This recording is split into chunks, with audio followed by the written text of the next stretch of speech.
लेकिन प्रशासन और सरकार ने ध्यान नहीं दिया। स्कूल प्रशासन की बात को नजरअंदाज कर दिया। उसका खामियाजा ये हुआ 7 बच्चों की जान चली गई और दर्जनों बच्चे घायल हैं। मदन दिलावर जी नौटंकी बयानबाजी, लेकिन बयानबाजी की नौटंकी से काम नहीं चलता भाई। राजस्थान में कितनी बिल्डिंगों में इस प्रकार का खतरा मंडरा रहा है। राड़ी बालिका विद्यालय को जाकर आप देखिए ना, कब गिर जाए क्या हालत है।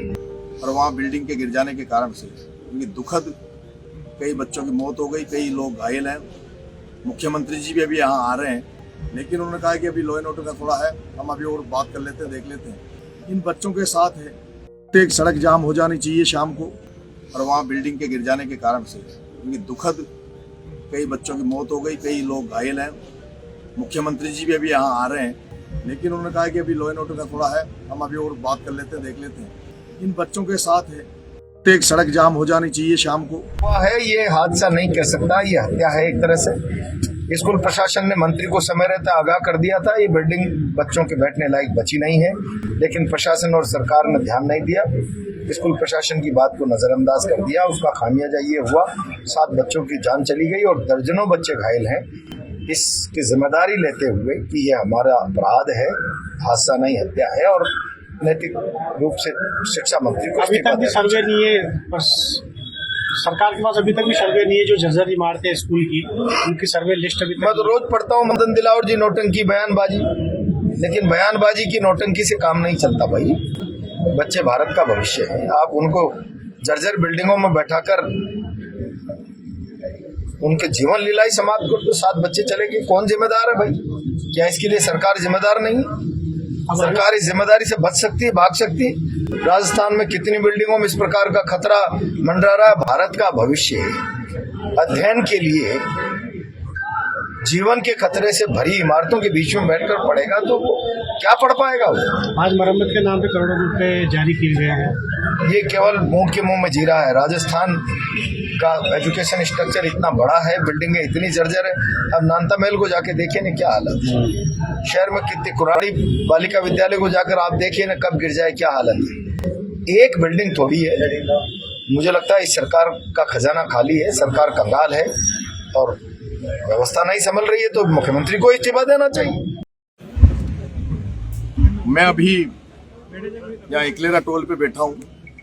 सुबह जैसे ही मुझे पता लगा कि मनोर थाना में कुछ बच्चे सरकारी स्कूल में पढ़ने गए थे और वहाँ बिल्डिंग के गिर जाने के कारण से दुखद कई बच्चों की मौत हो गई, कई लोग घायल हैं।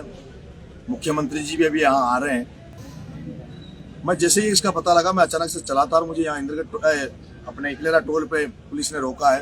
यहाँ डिप्टी साहब भी हैं। उन्होंने कहा, हम ये कह रहे हैं कि हमें परिजनों से मिलने दिया जाए, गांव जाने दिया जाए, घायलों से मिलने दिया जाए, लेकिन उन्होंने कहा कि अभी लॉ एंड ऑर्डर का थोड़ा है, हम अभी और बात कर लेते हैं, देख लेते हैं। मैं तमाम उन लोगों से जो जन क्रांति यात्रा से जुड़े हुए हैं, तमाम वो लोग जो जिनकी संवेदनाएं इन बच्चों के साथ है, जिनके मन में कहीं न कहीं इन बच्चों को न्याय दिलाने के, इनके परिजनों को न्याय दिलाने के लिए जिनके मन में है, उन तमाम लोगों से निवेदन करूंगा कि मैं वैसे तो वेट कर रहा हूं अभी शाम तक का।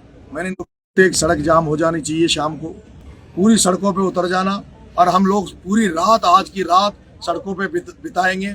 मैं चाहूँगा छबड़ा चिबड़ोद का जो थर्मल से रोड है, जो कवाई आ रहा वो जाम हो जाना चाहिए। जो कवाई से जो छिपा बड़ोद होता हुआ अन्नाउदारा वो जाम हो जाना चाहिए। जो कवाई से जो बपाउर जा रहा वो जाम हो जाना चाहिए। जो 12 से जो कोटा हाईवे जा रहा है उसमें जो सीमड़े टोल है, सीमड़े टोल के आसपास के सीमड़े टोल पर हो जाए। जो बपाउर से जो कोटा जा रहा है उसमें जो कैथून टोल पड़ता है वो टोल पर, इधर से कमलो टोल पड़ता है वो टोल पर। इस तरह से जितने भी जो मेन पॉइंट है उनको चिन्हित कर लो और उन सबको जाम कर देना। शाम के बाद 7 बजे के बाद हमें सब चक्का जाम करेंगे, हाड़ोती जाम करेंगे। आप सबसे आग्रह है, उन बच्चे को, जो कई बच्चों ने जो बेचारे चले गए, उनके परिजनों के साथ क्या गुजर रही होगी।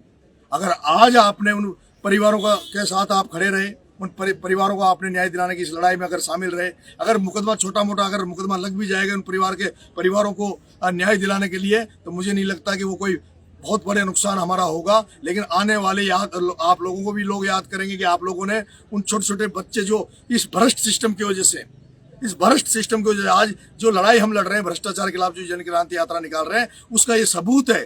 उस भ्रष्टाचार का एक सबूत है। अगर उस स्कूल, जो सरकारी स्कूल जिस ठेकेदार जिसने बनाया है, अगर वो भ्रष्ट नहीं होता, उसमें पैसा नहीं खाया जाता, तो आज ये हादसा नहीं होता। और ऐसे हजारों स्कूल है जो हाड़ौती में, जिनकी हालात सेम इसी तरह की है। मैं कहूँगा, मुख्यमंत्री से भी आग्रह करूंगा, जितने भी स्कूल हैं उनको चिन्हित किया जाए, उनमें अभी छुट्टियां कराई जाए, दूसरे दफ्तरों में उनकी बच्चों की पढ़ाई में माननीय मुख्यमंत्री जी, जब तक वो जो बेकार स्कूल है उनकी जगह आप थानों में और तहसीलों में उन बच्चों को स्कूल चलाया जाए। क्योंकि यहाँ ये थाने और ये जो तहसील हेडक्वार्टर है, ये भी कोई काम के नहीं है। यहाँ सब चोर ही चोर बैठे हैं। इसलिए इन बच्चों को न्याय दिलाने के लिए 7 बजे मैं आह्वान करूंगा हाड़ौती में कि सब जगह चिन्हित स्थान करके चक्का जाम करें। 7 बजे तक मैं इंतजार करूंगा प्रशासन का कि मुझे परिवारजनों से, मुझे उनसे मिलने दिया जाए और उनकी मांगों को पूरा किया जाए।